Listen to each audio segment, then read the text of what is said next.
everyone, welcome to Law Spirits. I hope you are doing well.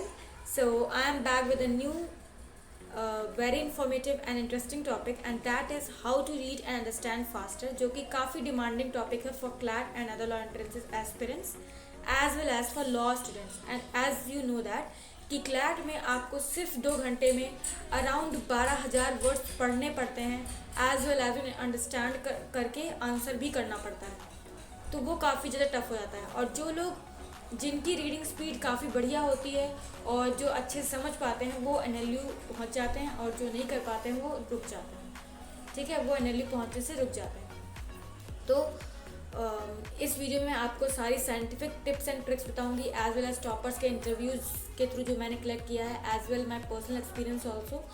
सब कुछ मैंने इसी वीडियो में पाइल्ड अप करा है और मैं आपको सिंपल लैंग्वेज में बताने की कोशिश करूँगी। एंड आई नो दैट कि आप इस वीडियो को देखने के बाद आपकी रीडिंग स्पीड भी इंक्रीज होगी एंड अंडरस्टैंडिंग स्किल्स भी काफ़ी हद तक इम्प्रूव हो जाएंगी। ओके, ये video law students as well as law aspirants के लिए भी है, क्योंकि देखिए लॉ स्टूडेंट्स को भी काफ़ी ज़्यादा पढ़ना पड़ता है because of their hefty books, okay, जो कि उनकी LLB में लगती हैं।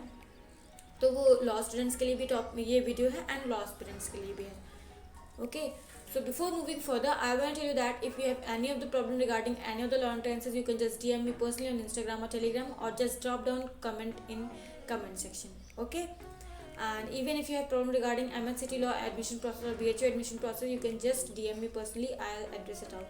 Okay, so let's start this very informative and interesting topic. Like and share my video and subscribe to my channel. इस वीडियो को स्टार्ट करने से पहले मैं आपको एक चीज़ बताना चाहती हूँ कि जिनकी रीडिंग स्पीड 0 लेवल पे होगी उनकी भी हाई लेवल पे आ जाएगी। उनको मैं एक अलग से टिप दूंगी। ओके, तो पहले तो स्टार्ट करते हैं। पहला पॉइंट है स्कैनिंग। ओके, आप स्कैन करिए। ठीक है, स्कैन करने का मतलब क्या है, जब भी आप पढ़ रहे हैं तो आपका विजन अर्ली होना चाहिए, लेटर रीडिंग होना चाहिए। इसका मतलब ये है आप पूरी लाइन पढ़ रहे हैं, जैसे लिखा हुआ है कि the boy is running. Okay, तो आप जब दा बोलें तो आपकी आंख बॉय पे होनी चाहिए। समझ है, ये बहुत ही बेटर टेक्निक है for speed reading. Speed reading करने की ये बेस्ट टेक्निक है कि आप पहले आपका विजन पहले होना चाहिए, बाद में आपकी रीडिंग होनी चाहिए। समझ है, द बॉय इज रनिंग लिखा है तो जब मैं दा बोल रही होंगी तब मेरी जो आंखों का जो मेरा विजन होगा वो मेरा बॉय पे होगा। ठीक है, मैं बॉय को देख रही होंगी और दा को बोल रही होंगी। ओके, इससे हमारी रीडिंग स्पीड काफ़ी ज़्यादा बढ़ जाती है। सो नेक्स्ट पॉइंट है आपका hand pacing. Okay, hand pacing का मतलब है पॉइंट योर फिंगर और पेन वाइल रीडिंग। देखिए ये सबके लिए एप्लीकेबल नहीं है। अगर जिसकी रीडिंग जिसका माइंड ज़्यादा डिस्ट्रैक्ट होता हो, ये डिस्ट्रैक्शन को अवॉइड करने के लिए ये टेक्निक है कि अगर आप ज़्यादा डिस्ट्रैक्ट होते हो इधर उधर, तो आप स्टार्टिंग में पेन या फिंगर अपनी रखिए, जहाँ भी आप पढ़ रहे हैं वहाँ पे पेन या फिंगर रखिए। वैसे तो आपको पता है कि क्लैट ऑफलाइन हो गया है, तो आपको ऑफलाइन में मिलेगा, तो आप वहाँ पे भी हैंड रख के कर सकते हैं। ठीक है, जिसको भी ये तरीका आप अपना सकते हैं और जिसको ये बेस्ट लगे वो अडॉप्ट भी कर सकता है इस तरीके को। Okay, let's move further. Then is you remember your motive. ठीक है, तो इसके लिए आपको क्या होना चाहिए, जैसे कि यहाँ पे लिखा है remember your motive and back of the mind should be your reasons to read. समझ है, तो आप जैसे आपको पैराग्राफ दिया गया, कॉम्प्रिहेंशन जैसे आते हैं क्लैट में, कॉम्प्रिहेंशन है, ठीक है, उसमें क्वेश्चंस है, तो आप पहले क्वेश्चंस पढ़ लीजिए। जब आप क्वेश्चंस पढ़ लेंगे तो आपके माइंड में रीजंस होंगे, मतलब आपके माइंड में रहेगा कि मुझे क्या क्या ढूंढना है, इन क्वेश्चंस में क्या क्या है, क्योंकि वही आपके लिए इंपॉर्टेंट है। Otherwise nothing is important in that paragraph. जो क्वेश्चन पूछे गए हैं उन्हीं के आंसर्स तो आपको देने हैं, अदरवाइज और कुछ तो नहीं पूछ रहा है वो, और मतलब एग्जाम में कुछ और तो नहीं पूछा गया, बस वही क्वेश्चंस पूछे गए हैं। तो उन क्वेश्चंस को पढ़िए और उनको अपने माइंड में रखिए कि आपको क्या क्या ढूंढना है। ठीक है, तो उससे आपके लिए आपका एक मोटिव बना रहेगा माइंड में, और उस मोटिव से जब आप पढ़ेंगे तो आपको आंसर जल्दी से मिल जाएंगे। और ये सब जो है जब आप अराउंड 7 डेज़ की आपकी इन सब टेक्निक्स की ट्रेनिंग हो जाएगी, तब आप इसमें फास्ट हो पाएंगे। अदरवाइज स्टार्टिंग में थोड़ा हो सकता है आपकी स्लो पेस पे रीडिंग हो, ये सब ट्रिक्स अपना के, बट धीरे धीरे बेटर होगा और काफ़ी ज़्यादा बेटर हो जाएगा। अंडरस्टूड। एंड अगर आप कोई भी कॉम्प्रिहेंशन पढ़ रहे हैं, आपको मेन आइडिया चाहिए, तो आप माइंड में रखिए कि आपको मेन आइडिया ढूंढना है, तो आप वो पैरा पढ़ेंगे, आपके माइंड में अपने आप ही मेन आइडिया आ जाएगा। Fourth point is tracking performance by comparative analysis. Okay, देखिए हम कुछ भी लाइफ में कुछ भी करते हैं, तो लाइक समझ लीजिए हम पढ़ रहे हैं, लाइक मैं फोर्थ स्टैंडर्ड में हूँ तो मैं पढ़ रही हूँ, तो मेरा हर लाइक मंथली टेस्ट होते हैं, मैम हम हमेशा टेस्ट लेती हैं हर चैप्टर के ख़त्म होने के बाद, वो कहेंगी I will take a test about it. Okay, तो वो टेस्ट क्यों लेती हैं? क्योंकि वो क्या चाहती हैं कि परफॉर्मेंस देखना चाहती हैं कि जो हम मैम पढ़ा रही हैं वो हमें समझ में आ रहा है कि नहीं आ रहा है। तो वैसे ही हमें अपनी परफॉर्मेंस का ट्रैक करना है पूरे टाइम, और ट्रैक करने के लिए क्या करना है, हमें एक रीडिंग एनालिसिस बुक बनानी है। ठीक है, रीडिंग एनालिसिस बुक बनाएंगे आप, एंड लाइक जैसे कि आपका है कि आप हिंदू एडिटोरियल पढ़ते हैं डेली, तो हिंदी एडिटोरियल पढ़ने को आपको कितना टाइम लगा, और अगर आपने एडिटोरियल से मेन आइडिया निकाला है तो क्या वो जो रियल में मेन आइडिया है उससे मैच कर रहा है या नहीं मैच कर रहा है। ठीक है, इसको मैं और इलेबोरेट करूँगी, एक नेक्स्ट पॉइंट आता है उसमें और अच्छे से इलेबोरेट करूँगी तो आपको और अच्छे से समझ में आएगा। ठीक है, तो आपको एक रीडिंग एनालिसिस बुक बनानी है, आपको देखना है कि आपका हर दिन इम्प्रूवमेंट हो रहा है या नहीं हो रहा है, या अगर आपका इम्प्रूवमेंट नहीं हो रहा है, आप स्लो डाउन हो जाए तो क्यों स्लो डाउन हो जा रहा है, या तो फिर आपकी वोकैबलरी आपको बीच बीच में मतलब बिटवीन में तब वोकैबलरी आ जा रही है तो आप उसमें फंस जा रहे हैं, या फिर आप अच्छे से समझ नहीं पा रहे हैं, और या फिर आप रिपीटिंग करने लग रहे हैं पर्टिकुलर लाइंस की, इसलिए आपको प्रॉब्लम आ रही है। ठीक है, तो आप रीडिंग एनालिसिस बुक बनाइए, हर दिन का लाइक आपको अपना स्पीड रखिए, वर्ड्स पर मिनट लिखिए। वर्ड्स पर मिनट मतलब कि आपका जो रीडिंग मतलब जितना बड़ा पैराग्राफ था उसके वर्ड्स, टोटल वर्ड्स जो हैं और जितना टाइम लगा, इन दोनों को डिवाइड करेंगे तो आपका अपना आ जाएगा वर्ड पर मिनट। ठीक है, तो लेट्स मूव फर्दर, और आपको जैसे जैसे मैं आगे बढ़ूंगी आपको और ज़्यादा क्लियर होता जाएगा सारी tricks. Okay, so fifth point है अंडरलाइनिंग। ओके, अंडरलाइनिंग करनी है आपको, मतलब कि underlining important stuff to use it later. जैसा कि मैंने बोला कि आपने क्वेश्चंस पढ़ लिए हैं कॉम्प्रिहेंशन के। ठीक है, क्वेश्चंस पढ़ लिए, क्वेश्चन था, मेन आइडिया था, और कुछ पैराग्राफ से क्वेश्चन था, इन्फ्लुएंस था क्वेश्चन में। ठीक है, तो ये सब था, तो आप जब पढ़ रहे थे तो आप अंडरलाइन करते गए, तुरंत तो आप आंसर मार्क्स करने चले नहीं जाएंगे क्योंकि आप फिर पैराग्राफ से डिस्ट्रैक्ट हो जाएंगे। तो आप अंडरलाइन कर लीजिए, जो भी आपको लग रहा है इंपॉर्टेंट है ये आंसर में आएगा तो उसे आप अंडरलाइन कर लीजिए। Okay, let's move further, and then is your elimination technique. ये टेक्निक जो है जब आप इनिशियली अप्लाई करेंगे तो आपकी रीडिंग स्पीड हो सकता है थोड़ी स्लो हो जाए।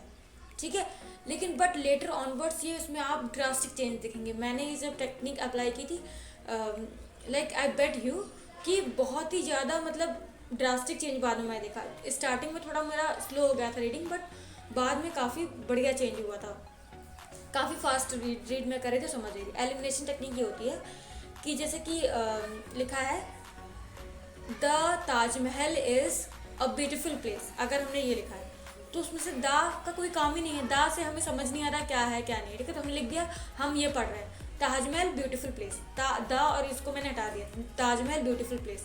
तो इससे क्या होगा कि हमारा टाइम कम होगा। ठीक है, टाइम फ्रेम कम हो जाएगा, ज़्यादा टाइम में हम ज़्यादा रीड कर पाएंगे। तो ये एलिमिनेशन टेक्निक है। ठीक है, eliminate unimportant words while reading. Okay, जिन वर्ड्स का कोई ज़्यादा रेफरेंस नहीं है, दा का हो सकता है थोड़ा बहुत हो एम्फेसिस देने के लिए, बट उसको माइंड में रख सकते हैं, हाँ यहाँ पे दा था। ठीक है, और तो ये बहुत ही इंपॉर्टेंट टेक्निक है to improve your reading speed. ठीक है, इससे आपकी रीडिंग स्पीड काफ़ी हद तक इम्प्रूव होगी। स्टार्टिंग में हो सकता है आपको थोड़ी दिक्कत आए, बट जैसे कि मैंने बोला लेटर ऑनवर्ड्स आपकी रीडिंग स्पीड काफ़ी हद तक इम्प्रूव हो जाएगी। And then next point is your summarising. After reading one summarise that you understood after reading stuff. मतलब जो भी आपने रीड किया है उससे आप क्या समझे हैं उसको समराइज करिए। समझे, कुछ भी आप रीड करें, जैसे कि आपने आज एक न्यूज़पेपर पढ़ रहे थे, एडिटोरियल पढ़ डाले, 4 एडिटोरियल पढ़ डाले। ठीक है, फिर आपने सोचा कि चलो लिख लेता हूँ मैंने इन एडिटोरियल से मैंने क्या पढ़ा है। ठीक है, तो आपने एक एडिटोरियल उठाया जो आपने पढ़ा था, उसका मेन पॉइंट लिखा कि इसमें क्या क्या डिस्कस हुआ है, फिर दूसरा ऐसे कर दिया। ठीक है, फिर जो आपके टीचर हैं जो आपके कोचिंग में हैं उनसे चेक करवा लिया, या फिर आप खुद क्रॉस चेक जब आप लिख लेंगे और फिर आप रिमेंबर करेंगे कि आपने क्या पढ़ा था, तो आपको खुद आइडिया हो जाएगा कि मैंने गलत लिखा है कि सही लिखा है। ठीक है, तो समराइज़ करना बहुत इंपॉर्टेंट है। जब आप रीड कर लें एक बार तो उसके बाद ज़रूर समराइज़ करें कि आपने क्या पढ़ा, क्या समझे आप। ओके, इससे आपकी क्रिटिकल रीजनिंग भी स्ट्रांग होगी। यू नो क्रिटिकल रीजनिंग कि लाइक जिसमें main idea, influence, strengthening, weakening, ये सब आर्गुमेंट वगैरह होता है, तो वो भी आप रीडिंग के थ्रू इम्प्रूव कर सकते हैं। तो आप समराइज जरूर करिए कि आप क्या समझ रहे हैं। Okay, then 8 point is add new words. Add new words to your vocab book and then learn them so that if next time you encounter that word you may not stuck there. समझ रहे हैं? मतलब जैसे कि आज मैंने word कोई पढ़ा, ठीक है, उस पर मैं स्टक हो गई और मुझे समझ नहीं आ रहा है क्या था, क्या मीनिंग था, क्या नहीं था, अब मैं वहीं स्टक होकर रह गई, तो इट्स नॉट गुड। अगर आप क्लैट में ऐसा करेंगे तो फिर आपका समझ लीजिए 1 मिनट चला गया, आप समझते रह जाएंगे उस वर्ड को।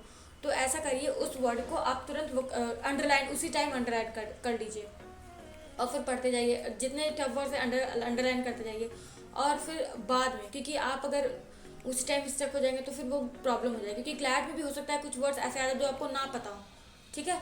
तो ऐसे स्टक नहीं होना, आप अंडरलाइन करिए और फिर उनको अपनी वोकैब की बुक जो है, कॉपी जो है जिसमें आप डेली लिखते हैं अपना वर्ड्स, इंपॉर्टेंट वर्ड्स, उनको लिखिए, उनकी मीनिंग लिखिए एंड उन्हें लर्न करिए, उन्हें समझिए और उनका उसका मतलब क्या था अच्छे से दोबारा समझिए, ठीक है। तो ऐसे अगर आपने वो वर्ड लिख लिया वहाँ पे, नेक्स्ट डे फिर वही वर्ड आता है तो आप स्टक नहीं होंगे। एंड अगर आप द हिंदू एडिटोरियल पढ़ते हैं तो आपने नोटिस करा होगा कि डेली वही वर्ड्स रिपीट होते हैं, समझ रहे हैं, मतलब कि कहीं से वो ज़्यादा न्यू वर्ड्स नहीं आते हैं, मैक्सिमम टाइम वही वर्ड्स रिपीट होते हैं, ठीक है। हो सकता है वर्ड अलग यूज़ कर लिया हो बट मीनिंग सेम ही होता है। इससे आपके सिनोनिम्स की प्रैक्टिस काफ़ी अच्छी हो जाएगी। इसलिए मैं कहती हूँ अगर आप वोकैब आपको स्ट्रॉन्ग करनी है तो द हिंदू पढ़ना स्टार्ट कर दीजिए, इससे आपकी वोकैब काफ़ी हद तक इम्प्रूव हो जाएगी। ओके, एंड मैक्सिमम टाइम तो द हिंदू के एडिटोरियल के ही वर्ड्स आ जाते हैं एग्जाम में। तो मैंने बता दिया यहाँ पे कि आपको न्यू वर्ड्स अपने वोकैब बुक में ऐड करते आने हैं एंड उसको याद करते आने हैं। And then next point is your 9th, avoid distraction. Avoid distraction मतलब ये नहीं कि आपके माइंड में कुछ और चल रहा है, लाइक गाना चला लिया and you are just reading, it's not good. Okay, while reading don't allow other things to be in background. Okay, अगर आप रीड कर रहे हैं एंड पीछे से कोई बोल भी रहा है तो जस्ट स्टॉप दैट, ठीक है, आप उस जगह से हट जाइए, आप एक शांति वाली मतलब पीसफुल प्लेस पे बैठिए, वहाँ पे रीड करिए।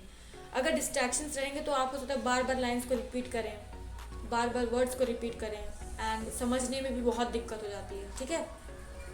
तो ये डिस्ट्रैक्शंस अवॉइड करिए, इससे आप फिर जल्दी समझ पाएंगे अगर आप डिस्ट्रैक्शंस नहीं होंगे तो। And then 10th is your practice practice practice. जो भी मैंने अभी तक टेक्निक्स बताई हैं उन्हीं को ही प्रैक्टिस करिए and read lots of stuff. CLAT के लिए, क्लैट में आपको 2 घंटे लगातार पढ़ना है, तो इसके लिए आपको मेक श्योर कि डेली आप मिनिमम से मिनिमम 4 घंटे तो पढ़ रहे हो लगातार मतलब थोड़े थोड़े ब्रेक लेके आप 4 घंटे तो पढ़ ही रहे हो। अब पढ़ने का मतलब ये नहीं कि सिर्फ पढ़ रहे हैं, रीडिंग कर रहे हैं, reading, it doesn't mean that. Understood also, okay, आपको अंडरस्टैंडिंग भी उसी पर्टिकुलर मैटर की हो रही है, ठीक है। अब मैं आपको समराइज कर दूंगी एक बार कि किन पॉइंट से आपकी रीडिंग स्पीड बढ़ेगी एंड किन पॉइंट से आपकी अंडरस्टैंडिंग स्किल्स बढ़ेंगी। Okay, so let's move further once. अगर हम यहाँ पे देखें स्कैनिंग से आपकी रीडिंग स्पीड काफ़ी हद तक बढ़ेगी। एंड देन हैंड पेसिंग से आप डिस्ट्रैक्ट कम होंगे, अंडरस्टैंडिंग ज़्यादा बढ़ेगी। And then remember your motive से आपकी अंडरस्टैंडिंग स्किल्स काफ़ी बढ़िया हो जाएंगी। And then is your tracking performance by comparative analysis. इससे आप ट्रैक कर पाएंगे अपनी परफॉर्मेंस को, अंडरस्टैंड, और आप समझ पाएंगे कि आप कितने आगे मतलब कितना आप प्रोग्रेस कर रहे हैं रीडिंग में और क्या हो रहा है, ठीक है। एंड अंडरलाइनिंग से आपका अंडरस्टैंडिंग बढ़ेगी, ठीक है। एंड देन एलिमिनेशन से आपकी स्पीड काफ़ी हद तक बढ़ जाएगी, हो सकता है इनिशियली आपको प्रॉब्लम आए। एंड देन समराइजिंग से आपकी understanding will surely grow up, okay, progress होगी काफ़ी ज़्यादा अंडरस्टैंडिंग में समराइजिंग करने से। And then add new words, understanding and avoid distraction से आपकी अंडरस्टैंडिंग भी बढ़ेगी एंड रीडिंग स्पीड भी बढ़ेगी, okay. And then practice, okay. जैसा कि मैंने स्टार्टिंग में बोला था कि मैं एक आपको ऐसा टेक्निक बताऊंगी जिससे कि जिनकी स्पीड 0 लेवल पे है उनकी 100 लेवल तक जा सकती है, काफ़ी इंप्रूव हो सकती है। तो पॉइंट नहीं है वो, बस ये है कि एक बुक है how to read better and faster by Norman Lewis, okay. और ये स्पॉन्सर्ड बिल्कुल भी नहीं है, मुझे इसके कोई भी रुपये नहीं मिल रहा है, बट इसको मैंने पर्सनली एक्सपीरियंस भी किया है, पर्सनली पढ़ा भी है। इस बुक से काफ़ी हद तक आपकी रीडिंग स्पीड इम्प्रूव हो सकती है just buy it and go through it, okay. काफ़ी बेटर, काफ़ी बढ़िया बुक है, how to read better and faster by Norman Lewis, okay. Green cover होता है, green and white cover something होता है, ठीक है। अगर आपको कन्फ्यूजन हो बुक के बारे में तो आप मुझसे पूछ लीजिएगा कमेंट बॉक्स में, I just tell you, okay. So I hope कि वीडियो काफ़ी हेल्पफुल रही होगी आपके लिए। So thanks for watching. Please like and share my video and subscribe to my channel. These videos took lot of efforts to make. तो please subscribe तो आप कर ही सकते हैं. I am not asking anything else, and do share my channel as well. And in comment section do let me know how you like this video and what else you want from this channel. And ये ज़रूर बताइए कि आपको क्या और चाहिए इस channel से. Okay, I'll consider it, and thank you.